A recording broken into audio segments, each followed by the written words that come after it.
આજની વાર્તા કહો. એક ખૂબ સુંદર જંગલ હતું જ્યાં ઘણા બધા જીવજંતુઓ રહેતા હતા.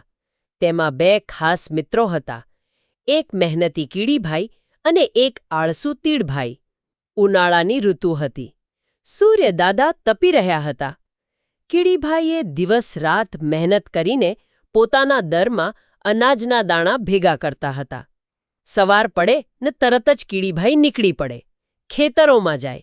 ક્યાંકથી એક દાણો મળે તો ખુશી ખુશી ઉપાડીને પોતાના ઘર તરફ ચાલે. એવામાં રસ્તામાં તીડભાઈ મળે. તીડભાઈ તો ઝાડ નીચે બેઠા હોય, તારું મારું ગીતો ગાતા હોય અને મોજ કરતા હોય.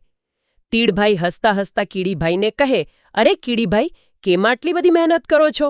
આવો મારી સાથે ગીતો ગાઓ, મજા કરો. જુઓ તો ખરા કેવું મજાનું વાતાવરણ છે. કીડીભાઈએ હસીને જવાબ આપ્યો, ના ભાઈ તીડભાઈ, અત્યારે મહેનત કરવાનો સમય છે. શિયાળો આવશે ત્યારે શું ખાઈશું? મારે તો શિયાળા માટે અનાજનો સંગ્રહ કરવો પડશે. પણ તીડભાઈએ ધ્યાન ના આપ્યું. તે તો ગીતો ગાતો રહ્યો અને દિવસો પસાર કરતો રહ્યો. કીડીભાઈએ પોતાની મહેનત ચાલુ રાખી અને પોતાનું ઘર અનાજથી ભરી દીધું. ધીમે ધીમે ઉનાળો પૂરો થયો અને શિયાળો આવ્યો. આકાશમાંથી ઠંડી હવા ફૂંકાવા લાગી. બરફ પડવા માંડ્યો. હવે બહાર નીકળવું પણ મુશ્કેલ બની ગયું.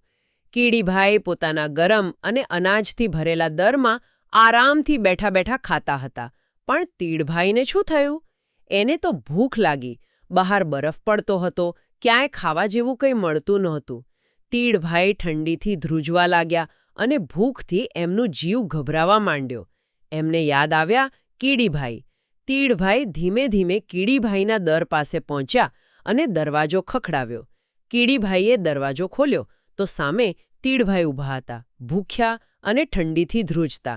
તીડભાઈએ શરમથી માથું નીચું કરીને કહ્યું, કીડીભાઈ, મને માફ કરી દેજો. મેં તમારી વાત ન માની. હવે હું ભૂખ્યો છું અને મારી પાસે કંઈ નથી. કીડીભાઈ દયાળુ હતા. તેમણે તીડભાઈને અંદર બોલાવ્યા અને થોડું અનાજ આપ્યું. તીડભાઈએ ધરાઈને ખાધું અને કીડીભાઈનો આભાર માન્યો. તે દિવસથી તીડભાઈને સમજાયું કે મહેનત કરવી અને ભવિષ્ય માટે તૈયારી કરવી કેટલી જરૂરી છે.